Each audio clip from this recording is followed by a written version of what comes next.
The Category 4 Hurricane Helene devastates portions of the southeast, while Elon Musk SpaceX Starlink comes in to the rescue. Let's talk about it. Hey everybody, welcome back to the channel. Thank you so much once again joining me for tea time today. We once again have some stormy weather.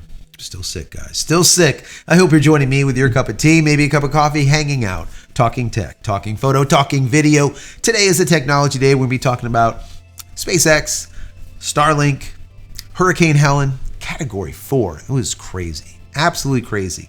Millions without power. And of course, there is a death count now that's, I think, over 100. It is just absolutely horrific. And this is what happens with these extreme storms that we get. Especially we see them a lot here in Florida. I've seen my fair share. I think Hurricane Andrew was the worst that I was ever close to. Whew. Anyways, not to reminisce about that, but I want to talk to you about an article I was reading over on PC Magazine, and it kind of went through what Elon Musk is doing to help the hurricane victims, but it didn't speak on something that I want to bring up before the end of this video. And that is the DTC service. I think that this is very important, and I just haven't read it anywhere, but I want to bring it to your attention, and I want you to tell me what you think. Once again, this channel is all about us, not me, some talking head. So down below in the comment area, when you're done listening to the video, put something down there. Add your thoughts, suggestions, anything down there. And if you're shy about it, that's okay. Put an emoji down there. That would help out the channel a lot. I don't care. Put a poop emoji. That works out. Whatever you would like. So before we get into this article, I want to say that if you enjoyed the video, throw it a thumbs up. That'd be very helpful. Don't forget to subscribe if you're not. If you are, thank you. I appreciate that. Click this little notification button here so when I go live or when a video comes out, you'll be notified of it supposedly immediately. We're live on Fridays at 8:30 p.m. Eastern Standard Time, so definitely join me. Also, if you just want to say thank you for all of my hard work, there's a little thank you button. You could click on that, give $1 or $2 if you like. If not, that's perfectly fine. The video is still free. Consider becoming a member of the channel. That would be even better. And if you want more Starlink specific content, I put together about 340 videos now in the last 46 months just for you. I'll put a link right here. Don't click on it yet. I'll put a link here so when you're done watching this video, go over there and you'll find a lot of helpful how-tos, tips, tricks, what to do, what not to do, what to buy, what not to buy, and of course the why behind it all, because this channel is, once again, about the why. The why is very, very important, not just a how. The why. And finally, if you haven't downloaded any of my ebooks, check them out. They are free.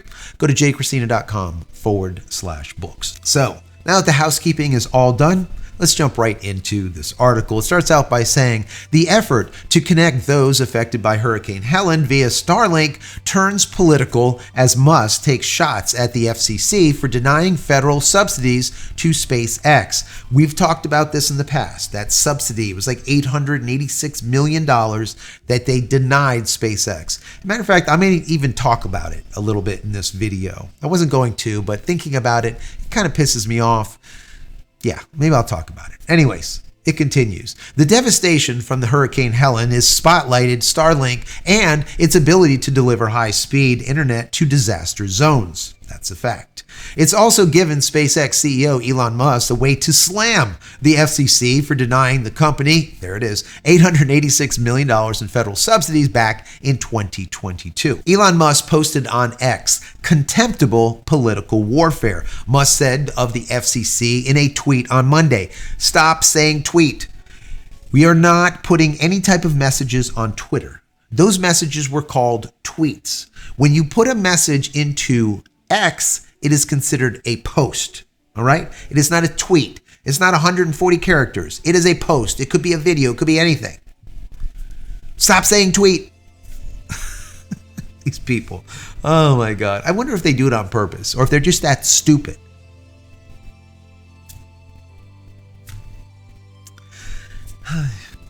The federal government and SpaceX are deploying dozens of Starlink dishes to areas in North Carolina that have lost cell and internet access. Cell also.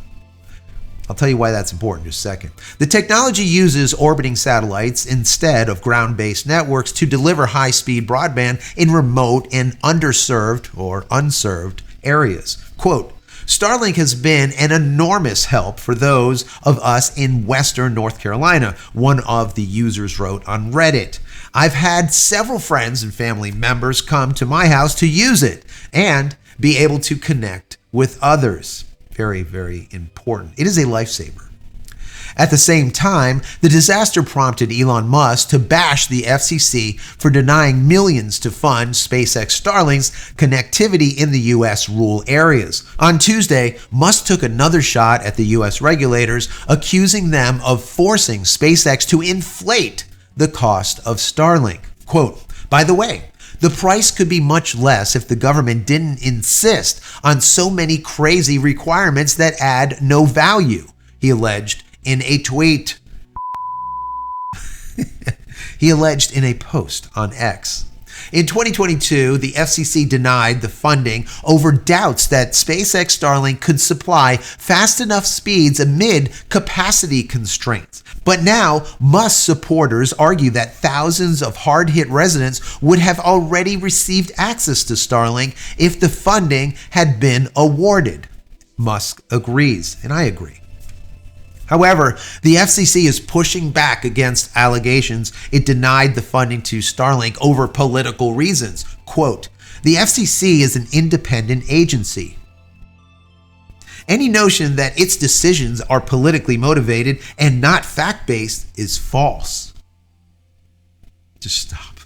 Just stop. In this instance, the allegations denied public funds to more than a dozen companies, not just Starlink, who did not meet the requirements. Back in February, the FCC chairwoman, Jessica Rosenworcel, also elaborated to lawmakers on why the commission denied the $886 million in subsidies to SpaceX. Quote, among other things, our technical review demonstrated that Starlink had difficulty meeting the basic uplink and download speed standards for the program. Our findings has since been confirmed by companies' most recent publicly available performance data. So what she's saying is, look, SpaceX Starlink can't meet our upload speeds and download speeds. Just so you know what the FCC requirements are, the FCC requires that a broadband company that can have access to this program and this subsidy must meet an upload speed of about 15 to 20 megabits per second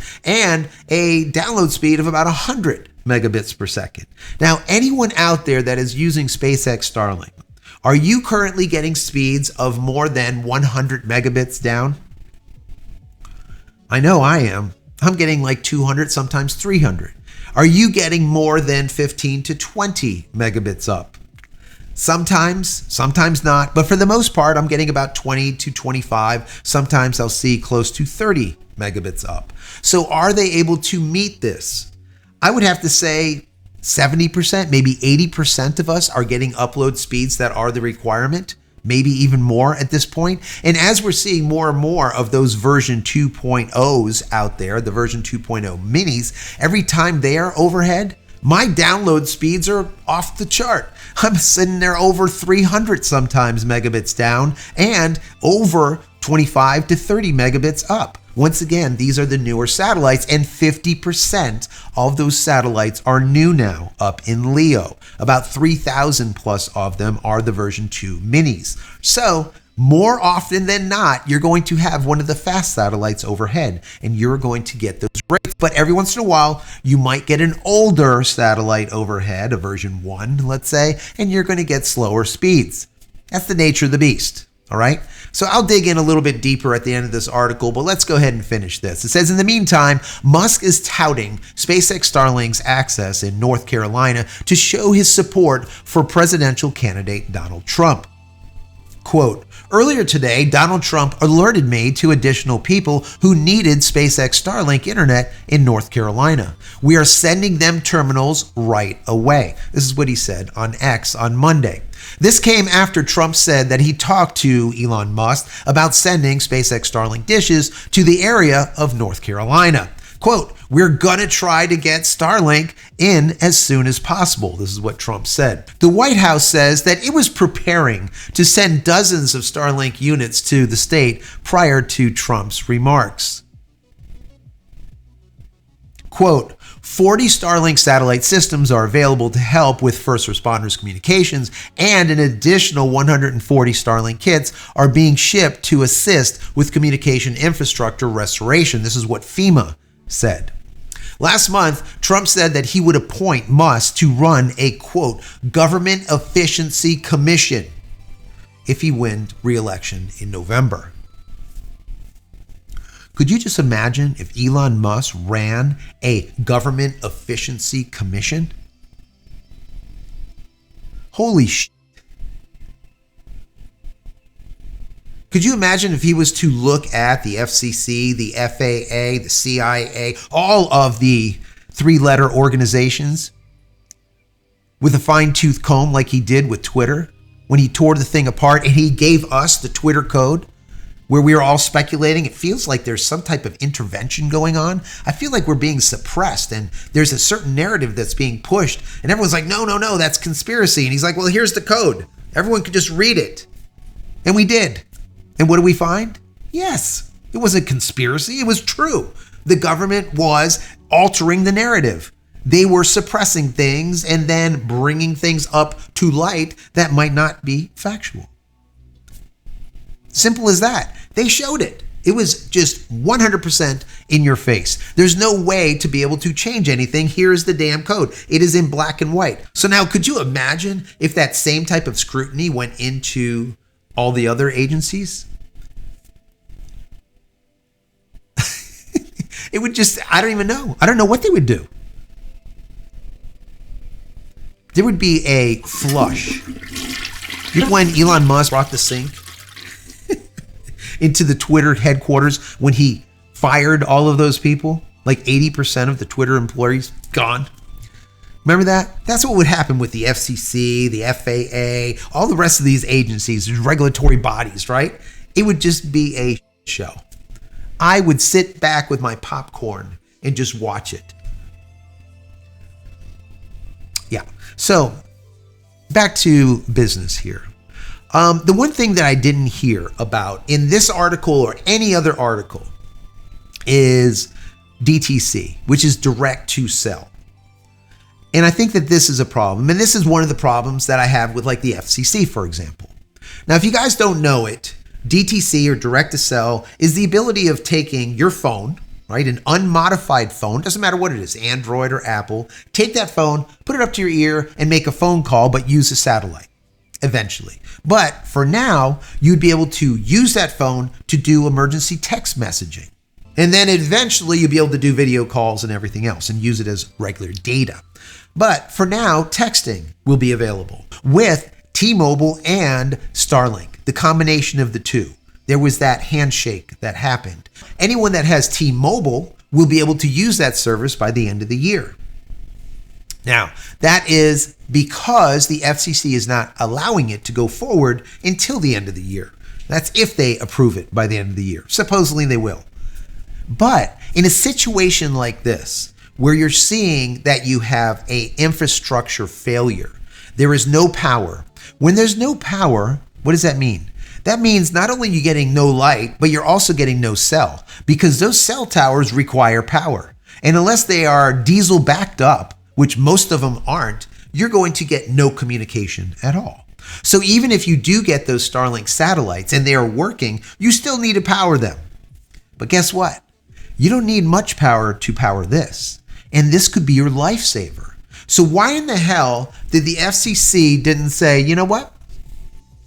Elon Musk has this service, right, that is being developed that's going to be rolling out by the end of this year, this DTC or direct to cell service. We're going to make it available for the stricken areas. The 3 states that were devastated by this 140 mile per hour hurricane, Hurricane Helene. Millions without power, 100+ people dead, right? Let's give them that DTC service so they could be on the top of their roof and they could be texting a loved one, send us some help. I'm on the roof of my house. Something. Or just simply, I'm okay. I am safe. But they don't do that, do they? Because it is more important for them to flex their muscles, all right, and to show their authority than to help the people. That's my personal opinion. I don't know how you see it. That's the way I see it. Because I personally think that DTC should have been made available in those areas immediately. Period. Now, some people will say, well, Apple has that already. They do. They absolutely do. But how about all the people that don't have Apple phones and they have a Samsung or a Google or some other phone? Any phone will work with Elon Musk's service, currently only with T-Mobile, but it would be very easy for him to just open it up for every service provider to be able to use in those areas just for a short period of time. I didn't hear anything about that. I don't see that that should be a problem. Remember, he has about 140 to 150 satellites on orbit right now that are cell towers.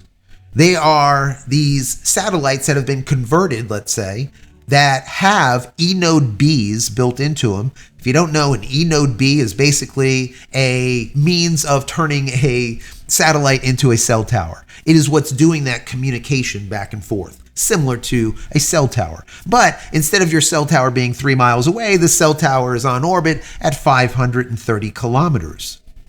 People are like, how does that work? It works. Anyways, why don't they even talk about that? I don't even know. I really don't know. But either which way, I really personally think that DTC should have been opened up and released from the FCC early so that people can use it. And once again, open it up to not just T-Mobile's network, to all networks in those stricken areas. I think that would have been a wise thing to do. And it might have saved 1 or 2 lives, maybe more. Who knows? But they would never do it. Right? Once again, they have to flex their muscles. It is important for them. Anyways, what do you think about all of this? Down below in the comment area, I want to hear from you. What do you think? What do you think about SpaceX Starlink being delivered over there in these areas? What do you think about the DTC service? Do you think that it should have been opened up during this time of catastrophe, this disaster, period? What do you think about Elon Musk being the head of this government efficiency commission? Holy hell. I want to know from you. Down below, what do you think? And if you don't want to put anything down there, like I said before, just put an emoji. That'll be fine. That'll help the channel, and then at least I know that you made it to the end of this video. If you enjoyed it, throw it a thumbs up. That would be awesome. And finally, head over to my website, JCristina.com, where you can find all the tools and merch and teas and my books and everything else that I've put together for you over the many years. Pick something up if you so desire. Help me and my family. Many blessings to you and your family. Stay safe, stay healthy, stay connected, and we'll see you in the next one. Love you all.